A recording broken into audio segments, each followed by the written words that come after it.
If you look at money as like it's everything to you, it's a tough business.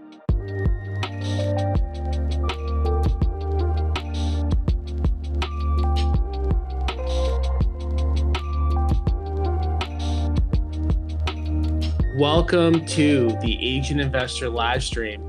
We've got a really special show for you. Of course, you guys are listening to Agent Investor, the only brand that helps agents get off the real estate roller coaster. And most of you know I was an agent just like everybody who's listening right now. And it wasn't until I did my first investing deal that my income stopped going every month up and down and up and down. And so a lot of what we talk about is investing passively. And for me, investing passively really started when I first read the book Rich Dad, Poor Dad. And in the book Rich Dad, Poor Dad, long story short, they basically just said buy assets, the cash flow, get a really good property manager, close your eyes, sit back, and you're going to be wealthy. And a lot of what we try to do at Agent Investor is prevent everybody who's listening from making some of the mistakes that we've made. And Bob DeVito, who managed a lot of our small multifamily properties when we own them, we're going to be talking about kind of nightmare situations and nightmare stories about owning small multifamily. I'm going to talk a little bit about why we moved more towards apartments than small multifamily. And I talked a little bit about that last week, but I really want to get into the stories and the types of stuff that you actually see on a day-to-day basis when you're managing these types of properties in and around the greater Boston area. And if you're listening in another part of the market, another part of the country, just know that most areas where you're going to cash flow, you're going to run into similar situations. Like you're not buying cash flowing assets in the highest end areas. So without further ado, Bob, welcome to Agent Investor. Good to be here. Nice. All right, let me move this mic kind of in between us. It will pick up good sound. But so before we talk about you kind of like managing our properties, what made you going back when you first started your property management company, get into property management? And do you kind of know what you were getting yourself into when you first got the idea to run a property management company? Yeah, I think I knew what I was getting into, but I got into it because I like dealing with people. Not typical, like you, I was selling and not loving, the traditional real estate selling, to regular homeowners, regular buyers. That type of emotion was not good for me. Mm-hmm. Didn't love it, not warm and fuzzy. Yeah. So I kind of worked my way into a distressed type of market with bank property short sales, which led me into, I met a lot of investors in that market, Mm-hmm. which led me to selling them multifamilies, them not wanting to manage them or wanting to sell them immediately because the tenants were killing them. Yep. So I started managing properties, and the more I was selling, the more I was getting, properties to manage. So that's kind of how it started, probably in 2007. When the foreclosure market was really, really shitty. Well, Mm-hmm. it was good, but the regular market was shitty. And people were buying multis then, in some of our, more distressed cities for 30, 40, 50,000. Yeah. So on paper, they looked great. They were cash flowing monthly, yearly numbers looked great. Everything looked really good for them on paper, which is why they bought, obviously. Yeah, I think that's going to kind of probably be a little bit of a theme kind of throughout what we're going to talk about, which is like there's a big difference between reading the book Rich Dad, Poor Dad and saying, hey, buying asset, anywhere, doesn't matter. Make sure that it works on paper and it's going to work for you in real life. There's another thing to actually operate those assets and have them work for what you're looking for. And at the end of the day, what most people who are listening right now are looking for is passive income, meaning like you're owning an asset, it's throwing off monthly income, and you're not having to really deal with a lot of day-to-day stress or headache or hassle.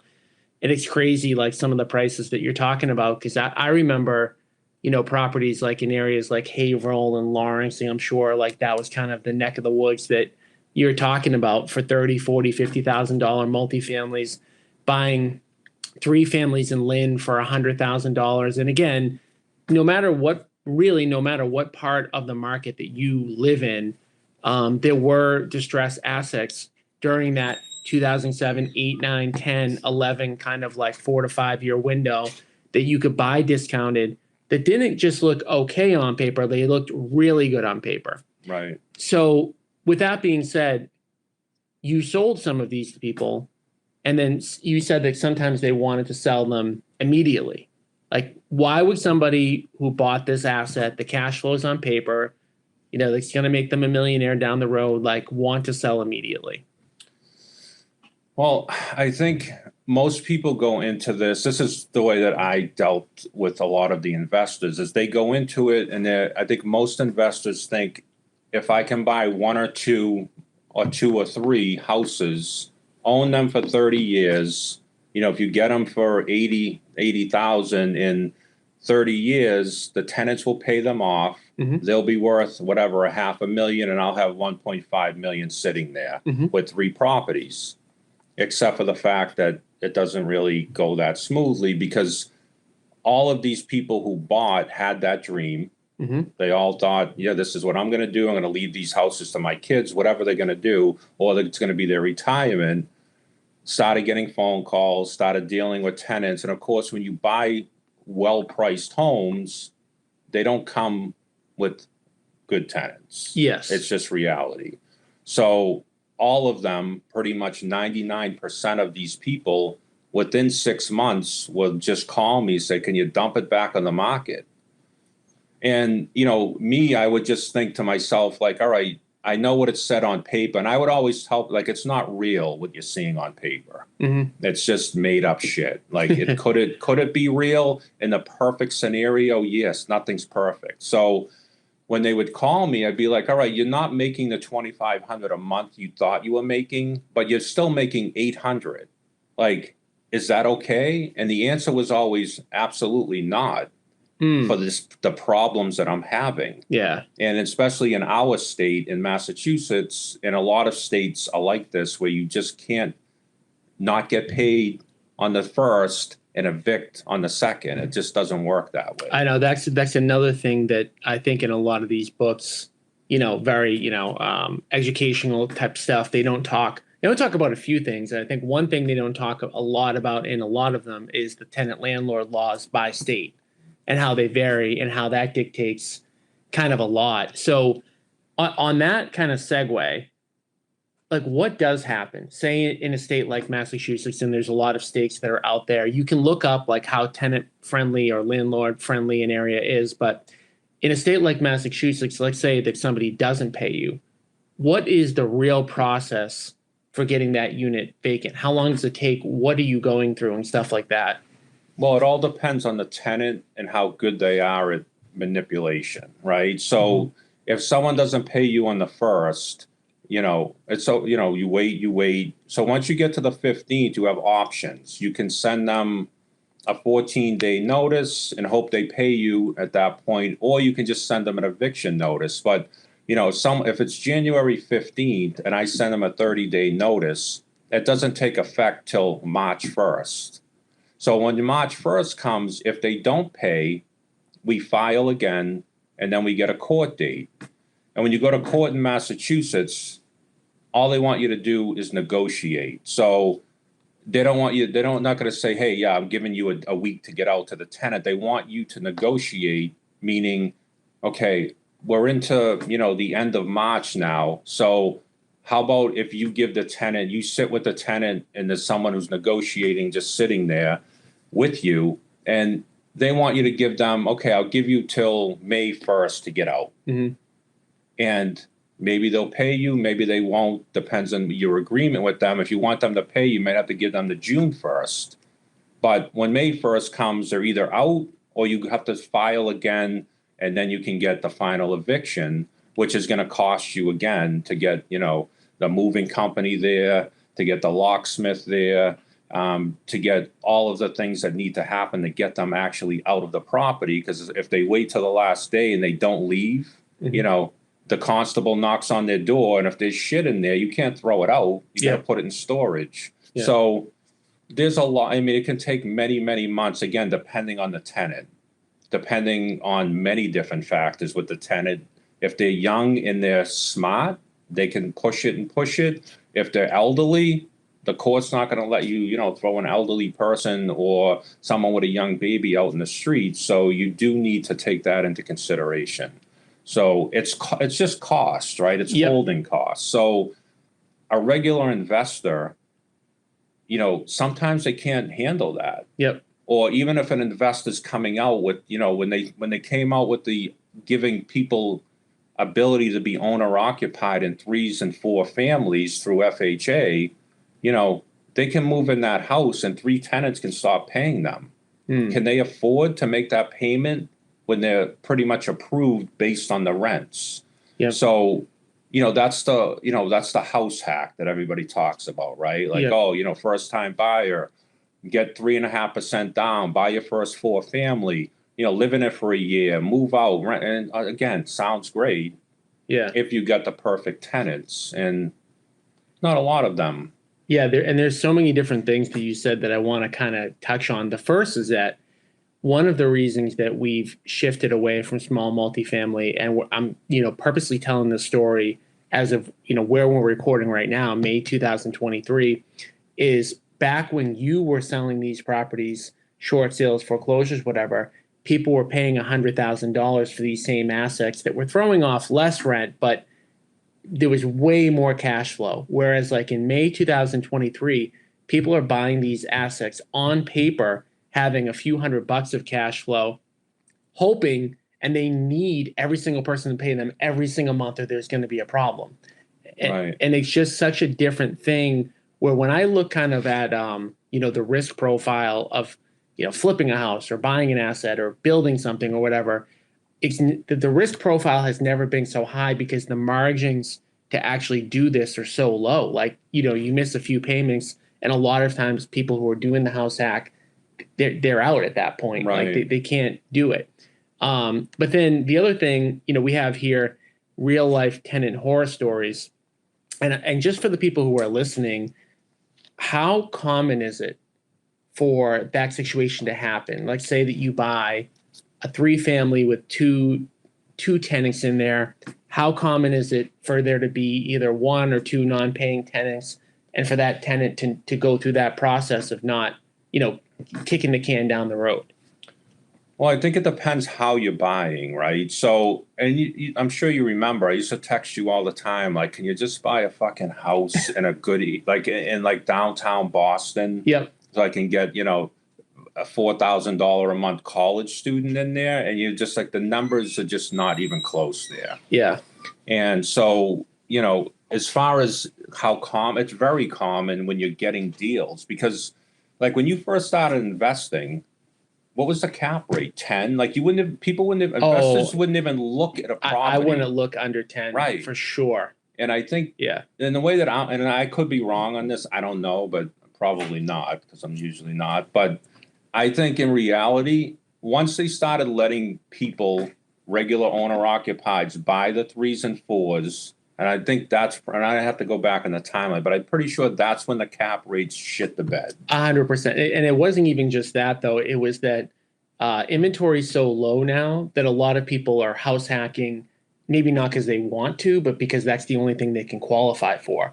Whereas back then, say the areas you're talking about, you could buy a Haverhill multifamily for under $100,000, but you could also buy a really nice Haverhill single family for in the 200s. Right. So you didn't really, most people had the choice back then to say, do I want to buy a multi? Do I want to live in a single? Whereas now a lot of times it's like, well, I can't afford the single, so I have to live in the multi. And that crushed cap rates for sure. Right. But you're right, though. I mean, going back to that period of time, what I did wrong is, instead of me saying, hey, that Boston multifamily that you're talking about only cash flows a couple $100, but there's going to be less hassle and headache and stress, and the rents are going to increase over the period of time, and it's a lower cap rate, just chasing the highest cap rate. That's definitely one of the mistakes that I made, which is that always just chasing high cap rates, which is another thing that I think, academically, when you look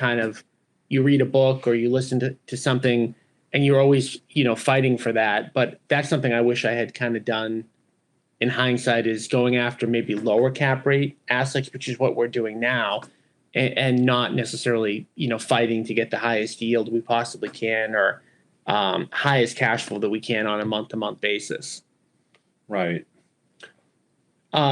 So, we talked about non-payment and obviously the challenges that face, and that it's not that uncommon, and that depending on the area, it can happen a lot longer than others. But just to give people some perspective, you kind of highlighted like maybe a 6 to 8 month window where somebody might not be able to pay you and not move. But in terms of like nightmare horror story type things, what was the longest that somebody didn't pay us? I can think of one specifically, but how long did it go on for, and why? I think the longest was 10 Blossom in Chelsea. Yep, that's what I was thinking too. Common. Yep. That lady threatened my life at least 50 times, but she was just very aggressive. The city, every day she went to the city. I mean, every single day. And the city used to call me every single day saying, you need to get, I'm like, I can't get her out if you keep filing complaints that are not real, because she's forcing you. And the way that the city works is if someone files a complaint, they have to follow up on it, whether it's real or not. So it's just the way the city operates. So she would go every day, my floor's this, this doesn't work, that doesn't work. They would show up a couple of days later. Oh yeah, it's all good, it works, close it out. She'd file another one. And she did that. God, that had to be almost a year and a half it took us to get her out. Yeah. And, we couldn't do anything because she was so disruptive to the building. It was a 3-family. The other tenants ended up leaving because she was just a nightmare. She ended up buying a dog, a big fucking dog, like a Rottweiler. Like, that dog was scary as shit. And she literally, I want to say, would call me probably 3 to 4 times a week and try to record me, like she would try to catch me and stuff. And she would always tell me, oh, I'm recording you, just so you know. And she would try to catch me. Of course, I never said anything to her, but she was probably the biggest nightmare tenant that I've ever seen, just because she knew how to do everything to prolong the eviction. And we had a lawyer who would go in, who was doing the eviction for us, and nothing she could do. So, and how often, like, if you could put maybe a percentage on it, what percentage of the tenants fit into that box where they were doing everything possible to be a problematic, not pay, and all that stuff? Well, I think originally when you bought the buildings, almost all of them, because they all knew, they were all grossly under rented in, buildings that were not very well kept up. Some of them were, a lot of them weren't. So pretty much all of the tenants, the minute that we would buy the properties, would file at the, because they knew we were going to send them an eviction or a rent increase. So they would all file with the city immediately, just, a complaint with the Board of Health. And once the complaint gets filed, you can't serve them anything. You have to fix the complaint. And and this is, I think, the part that a lot of people don't understand is, like, I remember you bought from one guy, remember Freeman Street? Haverhill, yeah, all the Haverhill properties. And you bought 2 4s next to each other. You bought the one on Jackson Street. You bought a bunch from that guy. And he did nothing for 20-something years. And the tenants called the city all the time on him. They never forced him to do anything. He knew somebody very well down there, obviously. And the tenants would tell me, that we call the Board of Health, they drive by and keep driving. The day we bought it, the day that you bought it, we got a notice from the city. Yeah. And we had to do so much shit in them buildings. It took I know us, that's another thing that I kind of forget some of this stuff because it's dealing with tenants, but then it's also dealing with the repairs that need to be made and going back to the type of assets that are being bought. And again, we're speaking maybe a little bit more in New England, but most multifamilies in New England were built 100 years ago. Mm-hmm. And even the ones that were renovated 15 years ago probably still need work today. And then the codes keep getting updated. Mm-hmm. Again, this is, not to go into this direction right now, but these are just all reasons why we're now doing new construction apartments.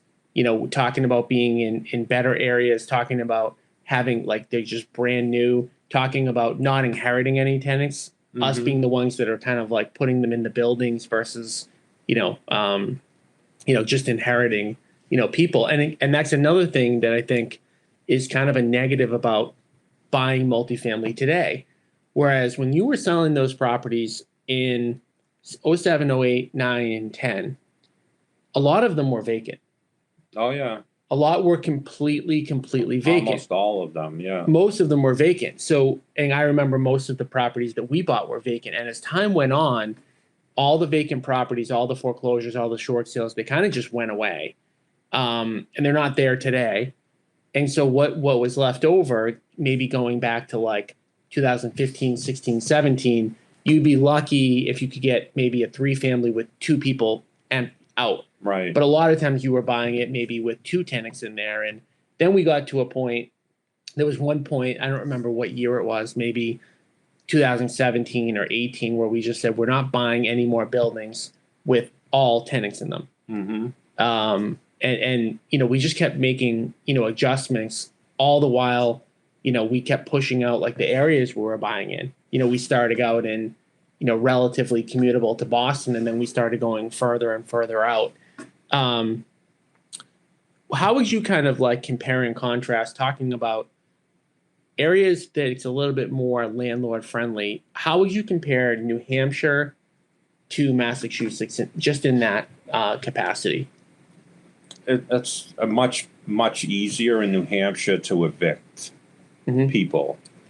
But I think it's like anything else. If New Hampshire is a lot of suburban, a lot of land. There's not a lot of multis except for very few cities. I mean, there are scattered like every city, but I think you guys went up to Manchester. Mm-hmm. It's the heroin capital of the world. Yep. And we found that out relatively quickly. I think you bought a 12-unit and a 6-unit you bought a 6 on West Street, and then you bought the 12. I can't remember the name of the other street. So you bought 18 units with intention of, continuing on. But, that was a friggin' night. The day you bought West Street, I got a call from the cops just telling me, we're monitoring your building, just so you know. And there's 2 heroin dealers in there. Yep. And then the rest of the people in there were either in rehab for heroin or, not in rehab, still actively using it. So not the best area, but, if you're going to buy for value, that's where you're going to be. And that's the thing, again, getting back to what is going on today in the market. It's those are the areas where you almost have to buy to even have a prayer at cash flowing. So if you're going to buy in those areas, now you have all of these other problems that you have to deal with. And we just decided, maybe it was 2019, somewhere in that vicinity, that we just said, we're going to sell pretty much all of these small multifamilies that we have and just push into the bigger developments, for these reasons. And getting back to kind of, why everybody's here. Everybody's here because they want passive income. They want to have a nice life. They want to be on the, theoretically on the beach, earning money, not having a job, just, collecting rents. What would you say, as you're managing these properties, because you're managing them, right? So your objective is handle all the problems and maybe not necessarily bring them to us. With these types of properties, why isn't that necessarily possible? Why couldn't you just manage them, take care of stuff, and leave us out and us just kind of collect checks? because, there's a lot of money involved with repairs, with, when the city sends me anything, I'm not on it. I'm the property manager. So if Bill's on it or you're on it, I have to let you know, like, we got this notice, here's what I'm going to do. It's not a big deal, but it is a notice. We have to take care of it. And, if we get 30 days to fix something and the tenant doesn't let us in, sometimes they give you an extension, sometimes they don't. So they send you a notice to go to court. Well, they don't send it to me. They send it to me, but it's, your name or Bill on it. So I need to tell you. But the bigger thing is cost. I can't spend thousands of dollars.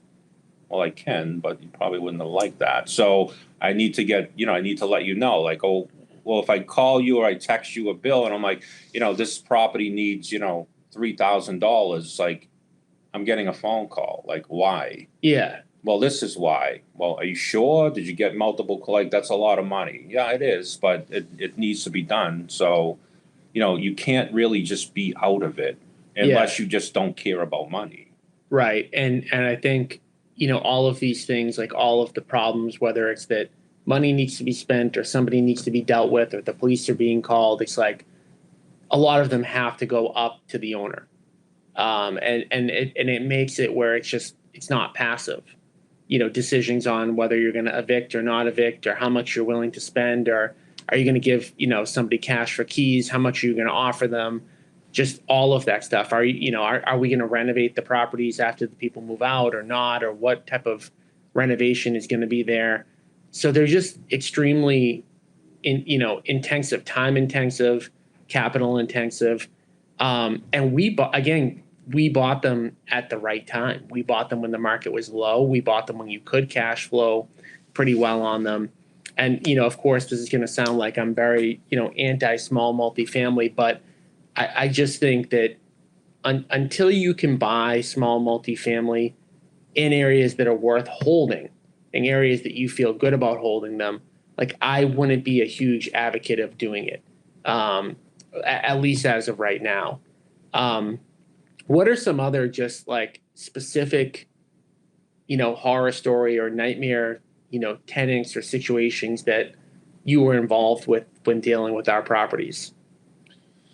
Well, I think as a property manager, like, so if you get a 3-family or a 4-family, which is all you guys bought. I mean, you had a few 2s in the beginning, but you sold them immediately. But like, there's 2 types of people in there. There's either a group that's all together as one, and they're against the landlord and they're for themselves, obviously.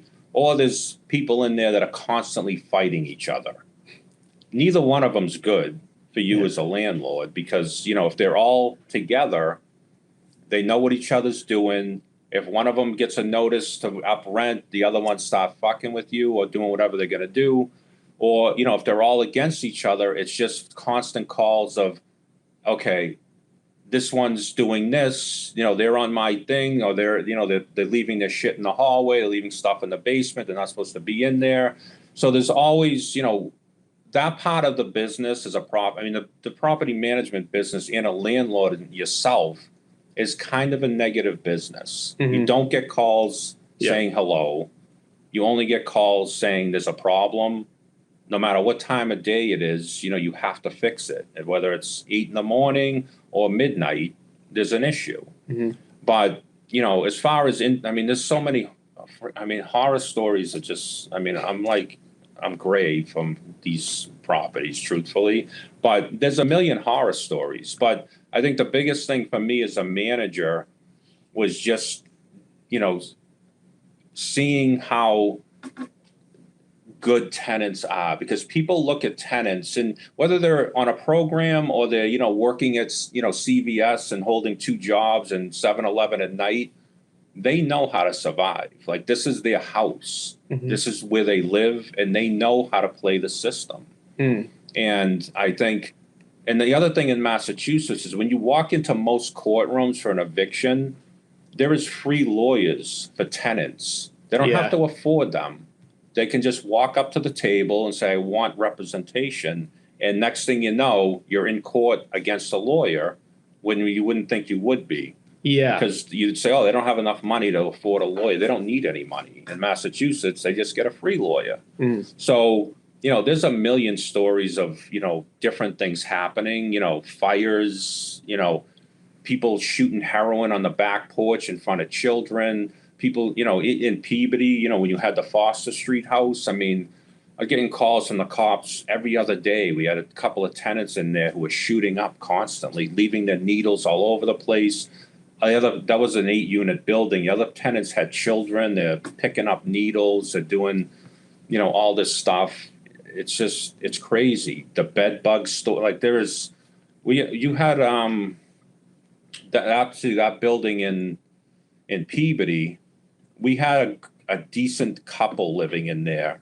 She left him, and he started being a little bit late on his rent. So I knocked on his door one day, and I walked in. All he had was an air mattress. Mm-hmm. And this guy, he was probably in his 30s, but his body was covered from head to toe with scabs. I'm like, what the hell's going on with you? He's like, I don't know, but I'm itchy this. So I'm looking, he has no furniture, has like a single air mattress with like a cover on it. Mm-hmm. And I'm like, kid, it looks like you're getting bit by something. And he lifts up his thing. There was more bed bugs than I could ever see. Now, this had been going on for like 6 months. Yeah. And I'm like, you got to tell me this shit. Like it's definitely already spread to at least one unit. Yeah. I mean, bed bugs move slowly, but we ended up having to treat the whole building. I ended up having to evict him. We ended up getting him out. But little shit like that, like tenants, he's not going to call me and tell me because he's afraid to get evicted. Mm. So instead, he sleeps with bed bugs. And I'm telling you, it was caked. It was disgusting. But, little things like that, they just happen. Mm. And I think the bigger thing is just people underestimating the street smarts of the tenants that they have. Yeah. And like I said, these people they just know how to survive. They know how to play the system, and they're good at it. Yeah. It is crazy. So what would you say, I guess, to somebody what type of personality do you need to have in order to even make these work?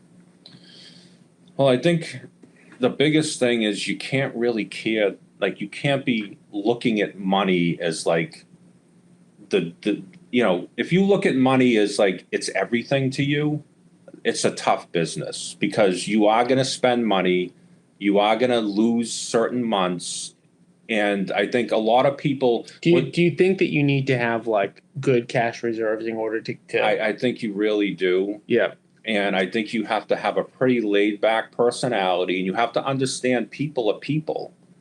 Shit happens. Your best tenant could be your worst tenant with a job loss, a breakup, a family member dies. Who knows? Anything could really, send someone in a spiral, and you could, be moving along for 3 months. Everyone's paying, someone, your best tenant, all of a sudden he can't pay you. He lost his job. The other people in the building hear about it, and they're like, oh, he ain't paying. He's causing a fucking ruckus. I ain't paying.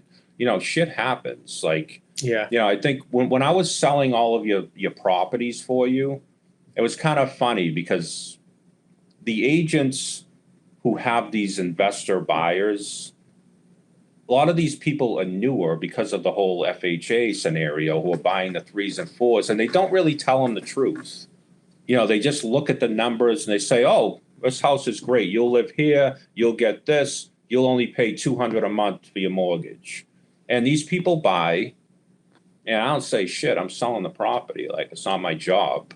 And almost every single one of them would call me after and be like, well, the tenant stopped paying. Not my problem. Like, what are you doing? Oh, like, I either raised their rent immediately or, I told them they can't use this space anymore. They can't, they changed their lifestyle. Yep. And people get pissy about it. I know. I think that's like, again, I almost feel like I would love to see kind of the statistics on it, but I can almost guarantee that a lot of these small multifamilies, most of them just keep changing hands. Like, I don't know what the statistics are, the average length of time that people kind of hold on to them for. And again, like you said, every single person, including us, goes into it thinking, I'm going to buy this. I'm going to own it not for 30 years. I'm going to own it for 50 years. I'm going to hand it down to my kids. Mhm. And actually, one of the things that Bill said to me that actually made us sell was, he said, okay, we're doing, decent financially, whatever. Do you want to hand these properties to our kids? And that was the first time I actually thought about that and thinking, with the original thought, okay, this is passive. My kids can inherit or eventually pass on these great assets to them. And then thinking they're not great assets. Right. They're not even close to great assets. And while they can make money, and we made money on them, we did make money on them. And of course, like over the years, they got paid down. When we did sell them, we fortunately the market went up and we bought them at the low point, which is again another reason why I'm not necessarily a big advocate of going all in on these today, because the market's high and you're buying them on thin margins. If you're not, to me, with these type of assets, if you're not getting a good price and you're not going to get appreciation, and you're only going to make, $200, $300, $400 a month, and you're going to own that for 7 or 8 years, when you look back, you're going to be like, wow, you might have even lost money potentially on them. Because I don't want to say we got bailed out, but a lot of the benefit that we got from owning them was through the mortgage, the principal pay down and appreciation combined, not necessarily like the operations of them, which is again another thought that I think that a lot of people have in the beginning. They're like, I'm buying this property, cash flow is $500 a month. I buy 10 of these. Now I get $5,000 a month. That's the salary. When in reality, like, it just doesn't work like that. And there's months where you're completely negative, or having to fix something. There could be a year where you're completely negative, and it just you definitely need the reserves, I think, and you need to have like a very long-term mindset and just deal with it as it's kind of going on. Yeah, I think to buy how you bought, you do have to have a lot of reserves, because there is, you're getting a steep discount, because of how you buy. And there's a reason, obviously. Nothing comes that, steep of a discount without there being a lot of issues. And, you guys obviously have, multiple businesses. You could handle the upfront. And a lot of those buildings, because of how they were, condition-wise or just tenant-wise, was 6 to 8 months of nothing coming in. Yeah. And then when we finally got them clear, then you had to spend the money to upgrade the units so we could rent them to, people who would appreciate them. So yeah, it's funny. Deb said, scaring the bejesus out of me, but it's like, this is not like these are not exaggerated. Nothing we have said is even 1% exaggerated. In fact, I'm sure, like, if I push Bob more, we get more crazy stories out of him that are like stuff that you don't want to hear. And I'm sure he's, in the back of his head, like, hey, this is live and, public and whatnot. So I'm not going to probably, go into, super detail. But this isn't like scaring. This is actual reality. And again, this is the reason, like, if this stuff works seamlessly without, any issues, like, I would be doubling down on them, because again, on paper, all of this stuff works really, really well. It's just that in real life, like, there's a reason it's called buy and hold. Buying it, but really where you're making the money is holding it. And the longer that you can hold it, the better you're going to do. And if you're in so much pain during the holding period that you have to sell it, then it doesn't work. Right. And that's why, you had so many clients that you sold multifamilies to calling you whatever it was a short period of time later, just being like, hey, can we dump these back? And most of the people that we bought these from were dumping them to us. They were dumping, like you said, their problem to us that we were inheriting. And, going into it, bright-eyed and bushy-tailed, like, be like, hey, I can't believe they sold this thing. And then you're like, oh, this is why they sold it. Yeah, and I think it is good for some people to buy 1 or 2 houses. If you can afford to buy and put a good chunk down in some good areas or next to a college where you're going to get, almost guaranteed rents from the parents. I mean, you're going to dealing with college students, and that's its own little issue. But, at least you're going to get paid. Yeah. And people always say, one of the biggest things I always heard was, well, it's okay. Like, I'm just going to put, programs in. and they pay fair market or slightly above fair market. And that's okay, but we did a lot of that. I think, Yeah. at one point at the peak of all of your units, we probably had 60% programs. Yep. And those people, oh God, they are not great. The payments came in, but the aggravation and the repairs and all of the other shit, and don't get me wrong, there are some good people. I'm not saying all of them, but a good majority of them were just not good tenants, period.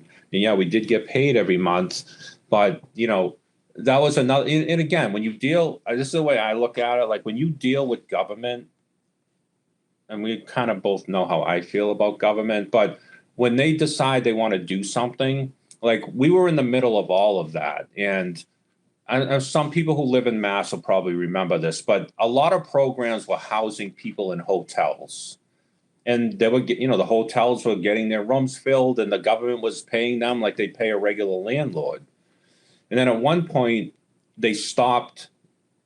They stopped doing that. So all of them inspectors that would go to the hotels, because when you're in a program, they inspect minimum once a year. So we had our group of inspectors. The hotels had their groups. All of a sudden, they stopped renting to hotels. All them inspectors had nothing to do. So instead of the government saying, hey, we should, get rid of this and save some money, they moved them all over to the other programs that we were all in. And all of a sudden, I'm getting calls every other week, like they're inspecting properties every 3 months now. And, all they're really looking for is safety issues. But, they start talking to tenants start listening to them. And all of a sudden, now the tenants are like, oh, like, the corner of my floor is up. I need you here, within 24 hours to fix it. Well, I don't have a guy in that area till, Friday. It's Monday.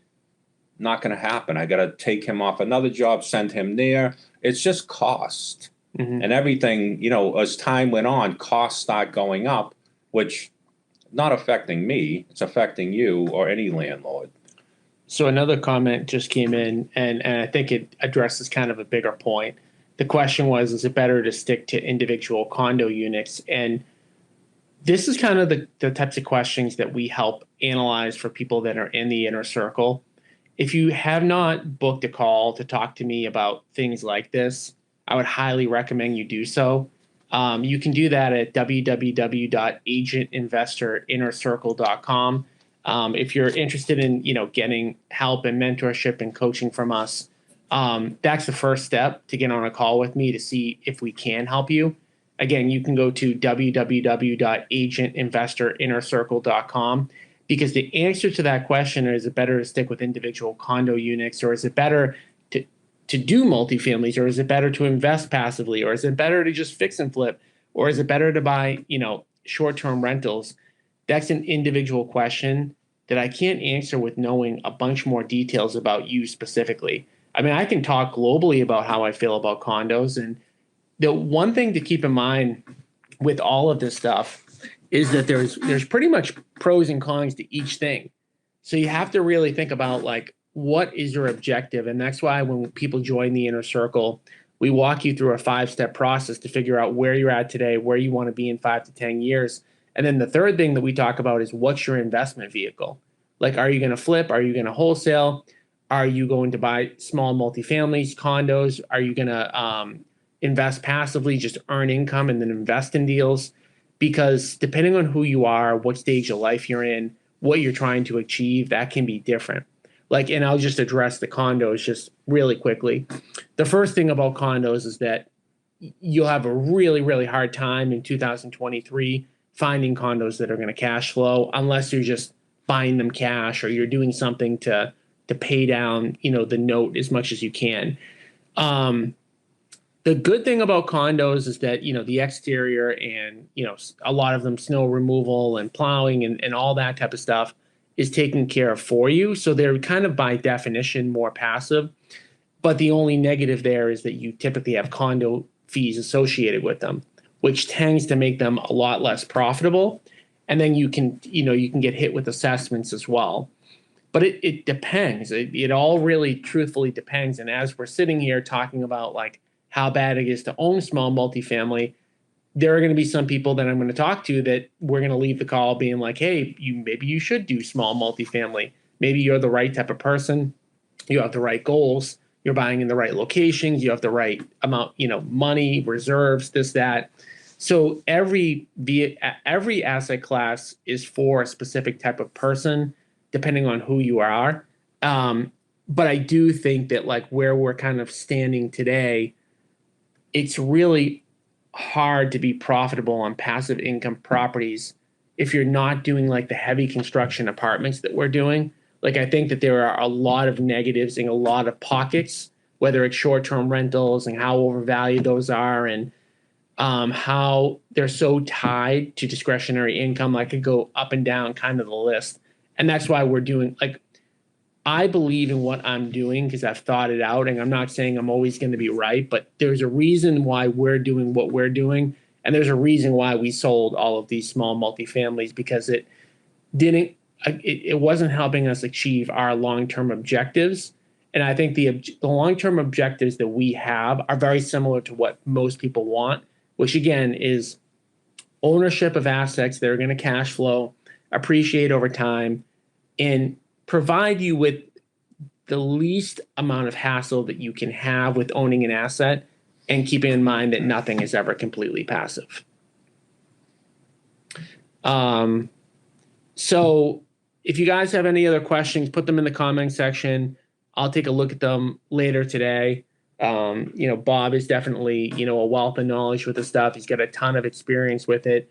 And, it's just, again, not that any of this stuff was to scare anybody, but it was just really like, you call it real talk. Like this is what people are talking about, like behind closed doors, like what you see when somebody's selling you a coaching program or what you see on YouTube or in a book. It's going to be like the fairy tale version of this stuff, literally. And, you have to be careful about kind of what you're doing and be smart about making sure that you know what you're getting into. And again, if you guys have any questions about, what asset class is the right class for you or your specific investing strategies, I would encourage you, to go today and book a call at www.agentinvestorinnercircle.com. The call is completely free, so there's no obligation to do anything after the call. You get a free strategy session, so you might as well take advantage of it. So thank you, Bob, for joining us. Thank you. We did have an issue with Bob last week. I tried to get him on. He was trying to use his flip phone to log in. So bad area I was in. Bad area. We tried to get him in studio, and I do want to say just kind of something funny that I did mention in a Facebook post, but I don't think Bob saw it.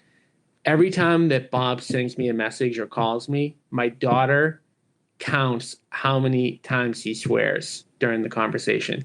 And she had one the other day. She said, "Oh, he only swore 2 times." I was good today. You were pretty good. Yeah, I think you were under 10, which could potentially be a world record for under an hour. Yeah, I did well. So it's all good. But one last thing I will say is that what you did before worked for you at the time. Like that was a great strategy. Yep.